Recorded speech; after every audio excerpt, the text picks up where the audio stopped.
Hello नमस्कार, welcome to my YouTube channel. तो last video में हमने ये एक थ्योरम पढ़ी थी जिसमें हमने सिर्फ इसका फर्स्ट पार्ट किया था। ठीक है, इसमें क्या था कि हमारे पास कोई finitely generated Z module given है m, जिसके जनरेटर्स क्या हैं alpha 1 alpha 2 up to alpha n क्या था उसका सब मॉड्यूल था। तो हमने प्रूव किया था कि there exist beta 1 beta 2 up to beta m in n with m less than equal to n such that n को हम इस फॉर्म में लिख सकते हैं। ठीक है, where beta are summation P I J alpha J where J greater than equal to I with I की वैल्यू क्या थी greater than equal to 1 and less than equal to m and P I G belongs to z। अब इसका हम second part करेंगे, उसमें क्या है if m is equal to n, ये जो हम कंसीडर करके चल रहे हैं m और n, जो उसके जनरेटर्स थे वो n थे और इसके जो उसमें हमने लिए थे कि n के जो जनरेटर्स बन रहे हैं वो m बन रहे हैं। तो अगर m is equal to n आ जाता है उस केस में क्या बनेगा हमारा index of n in m वो किसके इक्वल होगा p11 p22 up to pnn। ठीक है, ये चीज हमें शो करनी है। So first of all let us consider alpha belongs to m। अब m क्या था फाइनाइटली जनरेटेड जेड मॉड्यूल है जो किससे जनरेट हो रहा है alpha 1 alpha 2 up to alpha n। तो हमारे पास क्या मिलेंगे there exist c1 c2 up to cn belongs to z such that हम अल्फा को क्या लिख सकते हैं c1 alpha 1 plus c2 alpha 2 plus cn alpha n, और शॉर्ट फॉर्म में इसको क्या लिख सकते हैं summation C I alpha I is equal to 1 to n, ये लिख सकते हैं। अब हमारे पास बीटा आई क्या था, बीटा आई था हमारे पास summation j greater than equal to i t i J alpha j, ये थी हमारी beta i where t i j belongs to z। ठीक है, अब हम कंसीडर करते हैं let us consider C1 is equal to P11 Q1 plus R। ये हम डिवीजन एल्गोरिथम से ले सकते हैं। मान लो अगर हम C1 को P11 से डिवाइड कर रहे हैं तो इस फॉर्म में लिख सकते हैं हम where R is greater than equal to 0 and less than P11। ये हमारे पास है R1। ठीक है, C1 को हम इस फॉर्म में लिख रहे हैं तो ये R1 की वैल्यू हो जाएगी greater than equal to 0 and less than P11। Now we find alpha minus Q1 beta 1। ठीक है, अल्फा की वैल्यू क्या थी हमारी, यहाँ से वैल्यू पुट करेंगे summation i is equal to 1 to n C I alpha I minus Q1 beta 1 की वैल्यू क्या आएगी, जैसे बीटा आई हमारे पास क्या था summation j greater than equal to i P I J alpha J. तो अगर हम यहाँ से बीटा 1 फाइंड आउट करेंगे तो उसको क्या लिख सकते हैं हम summation j is equal to 1 to n हो जाएगा, j greater than equal to 1 लिखेंगे तो j is from 1 to n and ये हो जाएगा i की जगह क्या पुट करेंगे हम 1 p1j अल्फा j, ये हो जाएगी हमारे बीटा 1 की वैल्यू। यहाँ पे बीटा 1 की वैल्यू पुट कर दो summation j is equal to 1 to n p1j alpha j। ठीक है, अगर इसको एक्सपेंड करके लिखेंगे तो हम कैसे लिखेंगे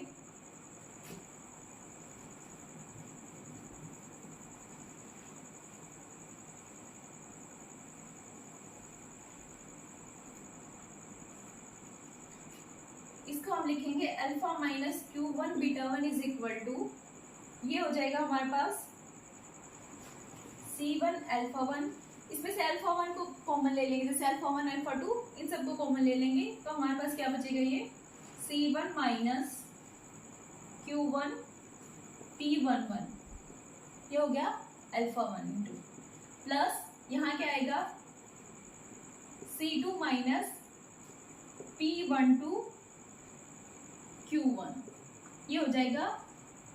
नेक्स्ट क्या होगा हमारा up to Cn minus P1n Q1 into alpha n, ये आ जाएगी हमारी इसकी वैल्यू एक्सपेंड करने पर।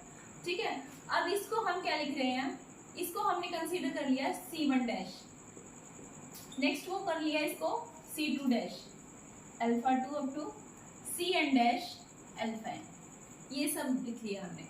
यहाँ पे हमारा जो C1 डैश है वो किसके इक्वल है,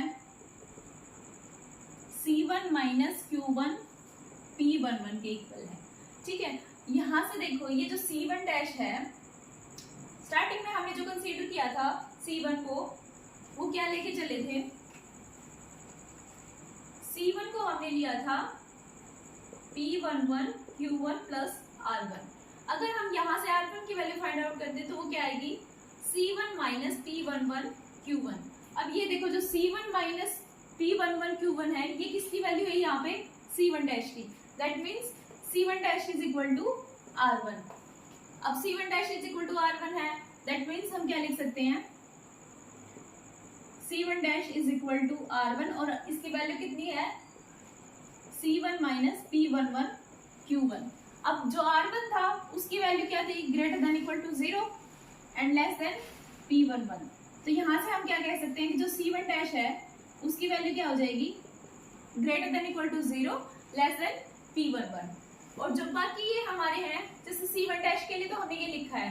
अब ये जो बाकी टर्म है जिसको हमने C2 dash up to Cn dash लिखा है, ये किस फॉर्म के हैं, Ci डैश को हमने किसको लिखा है, Ci minus P1i Q1। Ci dash की वैल्यू क्या हमारी, Ci माइनस P1i Q1। ये जो है ये Ci डैश है for i is equal to 2 3 up to n तक। ठीक है, हमारे पास C1 डैश इसके इक्वल है, बाकी जो Ci डैश है i is from 2 to n, वो इसके इक्वल है। यहाँ से हमने इतना लिख दिया। नेक्स्ट हम क्या करेंगे, let us consider alpha dash belongs to m। m का कोई और एलिमेंट लिया है अल्फा डैश, और उस अल्फा डैश को हमने क्या कंसीडर किया है, अल्फा माइनस Q1 बीटा 1। ये एलिमेंट कंसीडर किया हमने alpha dash. Alpha dash is equal to alpha minus Q1 beta 1। Here P11 does not divides C1 dash. ये क्यों डिवाइड नहीं कर रहा, क्योंकि हमारे पास C1 डैश की वैल्यू कितनी आई है, C1 P11, सॉरी ये C1 डैश हमने किसको लिखा था, C1 था हमारा P11 Q1 प्लस R। जो R की वैल्यू थी वो हमारी C1 डैश के इक्वल थी, और वो वैल्यू क्या थी, C1 माइनस P11 Q1। तो हमारे पास जो C1 डैश की वैल्यू है C1 माइनस P11 Q1 है। That means P11 does not divide C1 dash. अगर ये इसको डिवाइड नहीं करता, that means C1 dash is not multiple of P11। That means C1 dash does not belongs to A। ये A से belong नहीं करेगा। क्यों, बिकॉज A जो था वो जनरेटेड बाय P11 था, मीन्स इस फॉर्म का था P11 इंटू Z। तो यहाँ से हम कह रहे हैं कि जो C1 डैश है वो A से बिलोंग नहीं करेगा। Now let us consider alpha dash belongs to M। फिर अल्फा डैश को हमने क्या लिया है, अल्फा माइनस Q1 बीटा 1। अब जैसे हमने C1 के लिए लिखा था इस फॉर्म में, C1 डैश को, सॉरी यहाँ से जो C1 था, C1 को हमने लिखा था P11 Q1 plus R। Similarly अगर हम C2 डैश के लिए लिखें तो वो क्या आएगा, मान लो C2 डैश के लिए इसी फॉर्म में हम लिख रहे हैं, तो ये क्या हो जाएगा, P22 Q2 प्लस R2। ये इस फॉर्म में लिखा जाएगा where R2 is greater than equal to 0 less than P2। ठीक है, ये इस फॉर्म में लिखा जाएगा। Now we find out alpha minus Q1 beta 1 minus Q2 beta 2। अब इसकी वैल्यू अगर फाइंड आउट करें तो अल्फा माइनस Q1 बीटा 1 की वैल्यू तो हमने फाइंड आउट कर रखी है। वो वैल्यू क्या आई थी,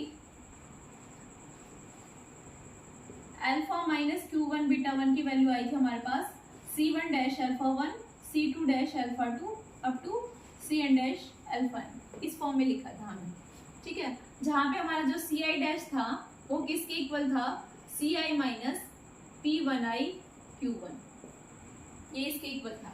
ठीक है, तो अगर हम वहां से वैल्यू पुट करते हैं अल्फा माइनस Q1 बीटा 1 की, तो वो क्या आएगी, C1 dash alpha 1 plus C2 dash alpha 2 up to Cn dash alpha n minus Q2 beta 2 minus Q2 beta 2। अब जैसे हमारे पास बीटा आई था बीटा आई क्या था, summation J greater than equal to I P I J alpha J. अब अगर हम यहाँ से बीटा 2 की वैल्यू फाइंड आउट करें, मींस आई की वैल्यू क्या हो जाएगी 2, तो इसको क्या लिख सकते हैं, summation J greater than equal to 2 up to ये एन आएगा और यहाँ से हो जाएगा P2J अल्फा जे। अगर हम इसको यहाँ पुट करते हैं तो वैल्यू क्या बनेगी, ये जैसे ये Q2 बीटा 2 था, तो वहां से अगर बीटा 2 की वैल्यू इसके अंदर पुट करेंगे तो उसको क्या लिख सकते हैं, minus Q2 P22 alpha 2 minus Q2 P23 alpha 3 और ये जाएगा up to minus Q2 P2n alpha n तक, इसकी ये वैल्यू आएगी। ठीक है,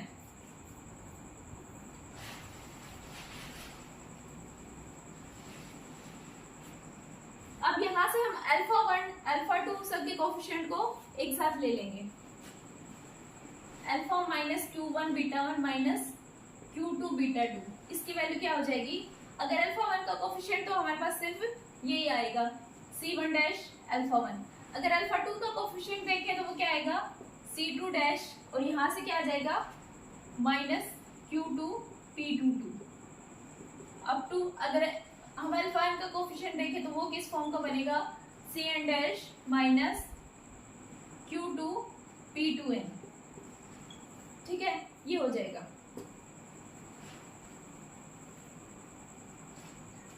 अब यहां से देखो हम इसको लिख रहे हैं C1 डैश को C1 double dash alpha 1 plus ये जो कंप्लीट है इसको लिख रहे हैं C2 double dash alpha 2 up to Cn double dash alpha n। तो यहाँ से हमारा क्या है कि जो C1 डबल डैश है वो तो C1 डैश के इक्वल ही लिया हमने, लेकिन जो बाकी कोएफिशिएंट्स हैं Ci डबल डैश वो किसके इक्वल है, Ci dash minus Q2 P2i, इस फॉर्म के लिखे जाएंगे। जो Ci डबल डैश हमने यहाँ पे लिखे हैं और i is equal to 2 3 up to n तक जो हमने लिखे हैं वो यहाँ से लिखे हैं कि Ci dash minus Q2 P2i यहाँ से लिखे हैं। अब एक चीज और है कि इस पे हमने C2 डैश को क्या कंसीडर किया था, P22 Q2 प्लस R2। अब यहाँ से अगर हम R2 की वैल्यू फाइंड आउट करते हैं तो वो क्या आएगी C2 dash minus P22 Q2 और ये जो वैल्यू है C2 dash minus P22 Q2 ये किसकी वैल्यू है, C2 डबल डैश की। अब यहाँ से हमने क्या करा था कि जो R2 की वैल्यू है वो greater than equal to 0 less than P22 थी, तो यहाँ से R2 की वैल्यू थी, R2 किसकी इक्वल है, C2 डैश के इक्वल है, तो हम ये कह सकते हैं कि जो C2 डैश की वैल्यू आएगी वो greater than equal to 0 less than P22 हो जाएगी। फर्स्ट में हमने क्या किया था, फर्स्ट में हमने प्रूव किया था कि जो C1 डैश है उसकी वैल्यू थी greater than equal to 0 less than P11। यहाँ से हमारा क्या हो गया कि जो C2 डैश है उसकी वैल्यू क्या होगी, greater than equal to 0 less than P22। Similarly ये तो हमने क्या किया था alpha minus Q1 beta 1 minus Q2 beta 2 तक। अगर हम इसी तरह से सिमिलरली इसको एक्सपेंड करें up to QM beta n तक, like alpha minus Q1 beta 1 minus Q2 beta 2 up to QM beta n तक, तो किस फॉर्म में लिखेंगे इसको,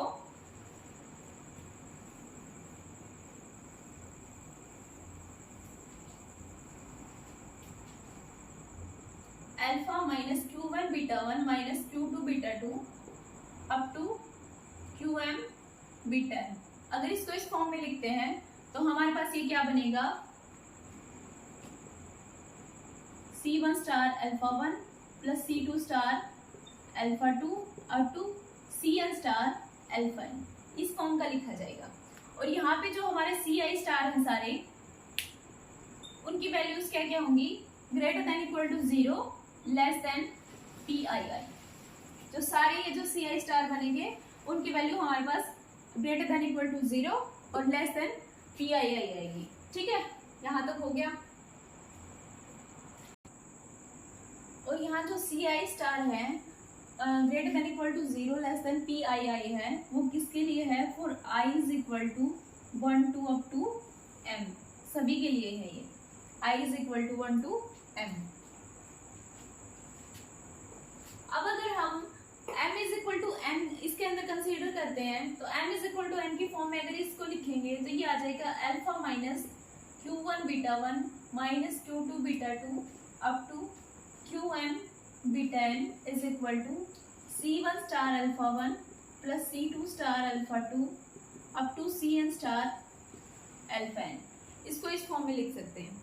अब हमारे पास क्या है, जो q1 beta 1 plus q2 beta 2 plus qn beta n, ये जो है ये beta 1 beta 2 up to beta n से जनरेटेड है।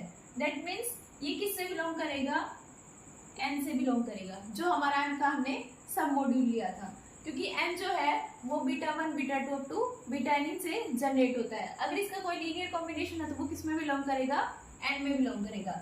यहाँ से देखो अगर ये एलिमेंट n में बिलोंग कर रहा है that means alpha plus n, alpha plus this plus n अगर लिखते हैं हम तो ये तो n में बिलोंग करता है, तो उसको हम क्या लिख सकते हैं direct alpha plus n। This will be equal to c1 star alpha 1 c2 star alpha 2 up to cn star alpha n plus n।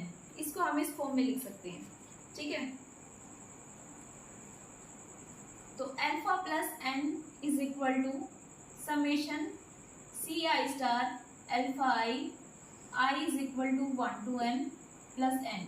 हम इसको इस फॉर्म में लिख सकते हैं where c i star greater than equal to 0 and less than r1, sorry ये r i c i, sorry ये r i नहीं आएगा इसमें, हम किसके लेस देन लेके चलते हैं पी आई आई। जो सी आई स्टार होंगे वो greater than equal to 0 less than P i i होंगे। अल्फा प्लस एन जो है उसको हम इस फॉर्म में लिख सकते हैं।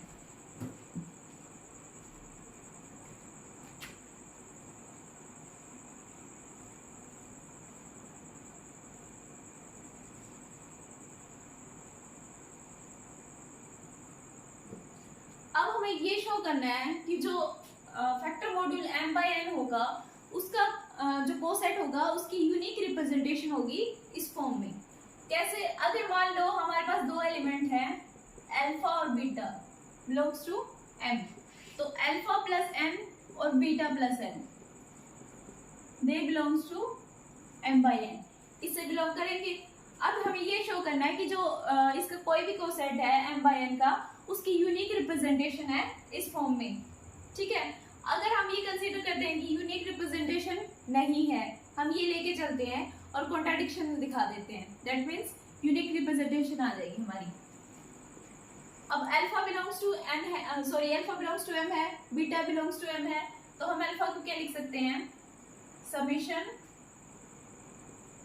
ए आई अल्फा आई, सॉरी यहाँ सी आई ले लेते हैं, c I alpha I is equal to 1 to n, और बीटा को क्या कंसीडर कर लेते हैं हम, summation i is equal to 1 to n D I alpha i, ये हो जाएगा हमारा। अब अगर हम यहाँ से लें अल्फा प्लस n तो वो किसके इक्वल होगा, summation i is equal to 1 to n C I alpha I plus n, और यहाँ से बीटा प्लस n किसके इक्वल होगा, summation i is equal to 1 to n D I alpha I plus n।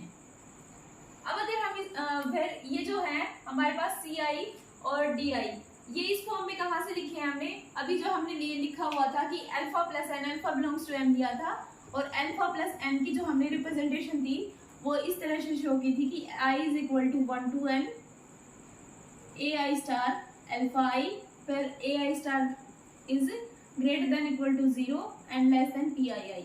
ये जो हमने अभी रब किया है तो इसी फॉर्म से हमने लिखा है कि अल्फा प्लस एन की जो रिप्रेजेंटेशन है वो इस टाइप की होगी। तो अगर हम यहाँ से लिखें कि अल्फा प्लस एन की रिप्रेजेंटेशन इस टाइप से, बीटा प्लस एन की भी इसी टाइप से, इसी फॉर्म में लिखे, जैसे यहाँ पे ए आई स्टार हमने ले रखे हैं कोफिशिएंट्स, यहाँ क्या ले लिया हमने सी आई, यहाँ क्या ले लिया डी आई, तो ये सी आई के लिए भी ये कंडीशन सेटिस्फाई होगी, इसकी वैल्यू क्या होगी, greater than equal to 0 and less than P i i, और डी आई के लिए भी कंडीशन होगी। ये हो गया। अब हमें शो करना है कि इसकी यूनिक रिप्रेजेंटेशन है, मींस अगर हमारे पास ये जो लीनियर कॉम्बिनेशन वाली रिप्रेजेंटेशन है इसके अंदर अगर एक आई के लिए भी c I not equal to D i आ गया फॉर सम आई, एक आई के लिए भी c I not equal to D i आ जाता है, दैट मीन्स ये दोनों जो एलिमेंट्स होंगे वो डिस्टिंक्ट होंगे, हमें ये शो करना है। तो अब हम ये कंसीडर करके चलते हैं कि किसी एक पर्टिकुलर आई के लिए हमारे पास c I not equal to D i है, इवन हमारे पास ये क्या है, दोनों इक्वल है, ये लेके चलेंगे और इसमें कॉन्ट्राडिक्शन शो कर देंगे। Let alpha plus N is equal to beta plus N. अगर ये है तो यहां से हम क्या लिख सकते हैं, alpha minus beta belongs to N. अब अल्फा माइनस बीटा ये हमारे पास क्या बनेगा,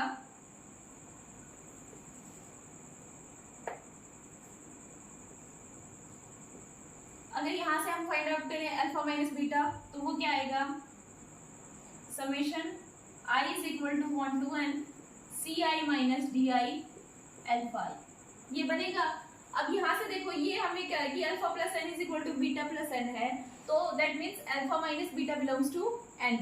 अब अगर ये एन से बिलोंग करता है दैट मीन्स एन क्या था हमारे पास, एन के जनरेटर्स क्या क्या थे, beta 1 beta 2 up to beta N. तो मतलब जो अल्फा माइनस बीटा है वो इनके लीनियर कॉम्बिनेशन में भी लिखा जाएगा।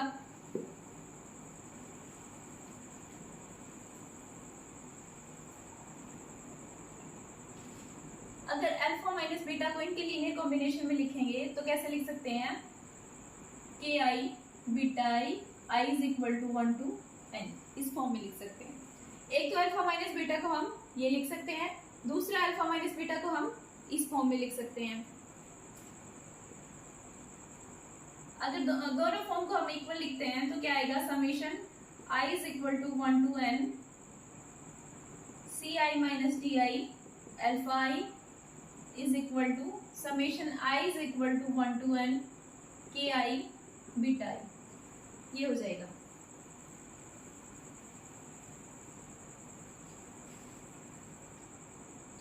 अब जैसे हमने कहा था कि किसी एक वैल्यू के लिए तो उसके जो कोफिशिएंट्स हैं c I not equal to D i है फॉर सम आई। अब वो जो आई है वो हमने आर कंसीडर कर लिया कि for i less than r के लिए हमारे पास क्या होगा, c i is equal to D i है, लेकिन i is equal to r के लिए c I not equal to D i है। ठीक है, तो अगर हम यहाँ वैल्यू पुट करते हैं, अगर i is equal to 1 to r minus 1 करेंगे तो यहाँ से ये वैल्यू क्या हो जाएगी, 0। दैट मीन्स ये किससे आएगा, summation I is equal to are to N C I minus D I alpha I is equal to summation are is equal to 1 to N K I beta आई। ठीक है, अब यहां से हम बीटा आई की भी वैल्यू सब्स्टिट्यूट करते हैं। बीटा आई की वैल्यू क्या थी हमारे पास, summation J greater than equal to I P I J alpha से, यहां से ये वैल्यू सब्स्टिट्यूट कर दी। अगर हम इसको ये लिखें, summation are is equal to 1 to n summation j is equal to, j greater than equal to i था और हमारे पास sorry i is equal to r आएगा, i is equal to are to n, तो यहाँ भी हमारा क्या आएगा, i is equal to are to n और j की वैल्यू क्या है, greater than equal to i, that means j की वैल्यू भी हमारी क्या होगी, आर टू एन, और इसको क्या लिख सकते हैं हम, पी आई जे के आई अल्फा जे। ठीक है, अब ये हमारे पास i is equal to are to N है दोनों के केस में, i is equal to are to N and j is equal to are to N. अब जो हमारा सी आई और डी आई था वो क्या था, greater than equal to 0 less than P I R. अब अगर हम इसमें r की बात करें, जैसे फर्स्ट ही टर्म ले C R minus D R alpha R up to so on, और यहां से अगर हम लिखें तो ये आएगा P are R K R alpha R. ठीक है, एंड सो इसको ये लिख सकते हैं। अब हमने देखा कि सी आई और डी आई की वैल्यू क्या थी, greater than equal to 0 less than P i i थी। अब सी आर की वैल्यू और डी आर की वैल्यू ये हमारे पास क्या थी, less than p are r है दोनों, तो उनका जो डिफरेंस होगा वो भी less than p are r होगा। तो यहाँ से अगर हम इसको इक्वल करके देखें अगर अल्फा आर के कोफिशिएंट को, तो वहां पे पॉसिबिलिटी कब हो सकती है, इक्वल कब होंगे, when C R is equal to D R, जो कि हमारी क्या आ गई, कॉन्ट्राडिक्शन, क्योंकि हम कंसीडर क्या करके चले थे कि C R not equal to D R, ये हमने कंसीडर किया था कि for I is equal to R C I not equal to D I. अब अगर हमारी ये कॉन्ट्राडिक्शन आ गई तो हम क्या कह सकते हैं, उसकी अल्फा प्लस एन जो था उसकी यूनिक रिप्रेजेंटेशन होगी।